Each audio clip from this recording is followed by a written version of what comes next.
Bonjour, je m'appelle Sébastien Cossé, je suis dessinateur et je travaille sous le nom de Kerasquette avec Marie Pompuy. Bonjour, je m'appelle Anna Postel, je suis traductrice littéraire depuis 2013. J'ai commencé par avoir un statut d'auto-entrepreneur parce que j'étais aussi interprète et traductrice technique. Statut que j'ai toujours mais que j'utilise très peu. Je me suis affiliée à l'AGESA en 2017.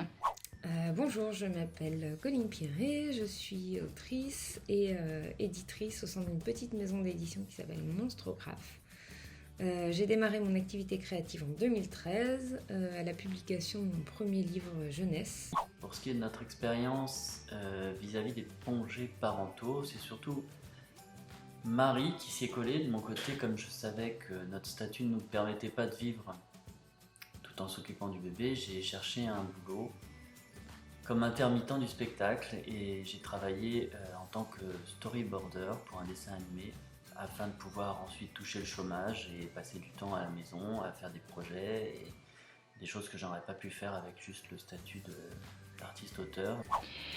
J'ai eu un premier congé maternité en 2016. À ce moment-là, j'étais encore auto-entrepreneur, donc c'était une problématique différente. Pour mon deuxième congé maternité en 2020, les choses ont été extrêmement compliquées. J'ai sollicité un congé maternité en 2015 à la naissance de mon fils. Et à l'époque, en fait, j'avais encore un double statut. J'étais à la fois autrice et auto-entrepreneuse parce que j'étais rédactrice. Et donc ma sécurité sociale dépendait de ce statut d'auto-entrepreneuse et donc du RSI qui était à l'époque la sécurité sociale des indépendants et donc qui connaissait notre statut. Et en fait, ça marchait beaucoup mieux. J'ai l'impression que le congé maternité des auteurs et des autrices parce que je l'ai eu. Mais bon, Marie n'a pas baissé les bras malgré les nombreuses embûches, contradictions, désinformations qu'elle a pu rencontrer. Nous avons fini par toucher ce qui devait nous servir de congé paternité et de maternité, donc ce qui devait nous servir à nous occuper de notre bébé quand celle-ci a eu 9 mois. Voilà. Alors le pire étant que nous avons eu un enfant très vite après. Donc Marie savait exactement quoi faire et a fait tout dans les temps. Et ça n'a pas empêché de toucher nos congés quand il a eu 5 mois.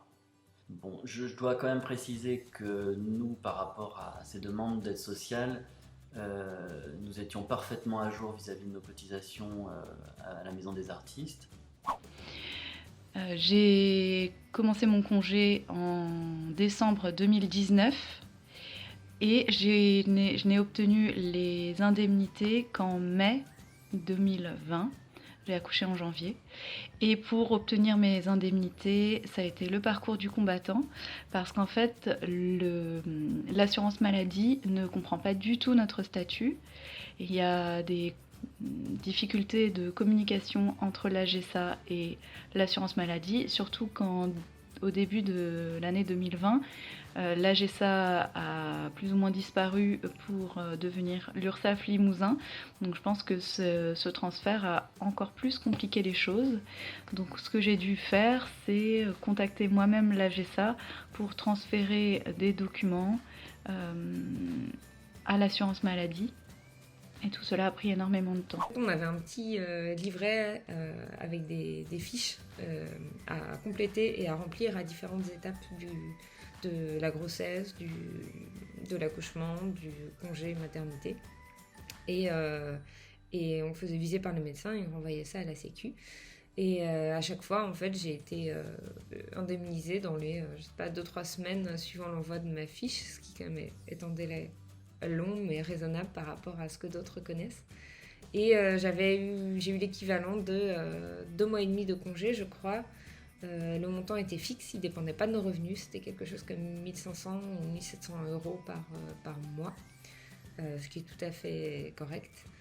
Donc voilà, il y a peut-être des choses à prendre dans ce fonctionnement-là qui, au moins, est juste, qui permet d'avoir un congé maternité correct et confortable et juste, quels que soient nos revenus et notre statut d'indépendant.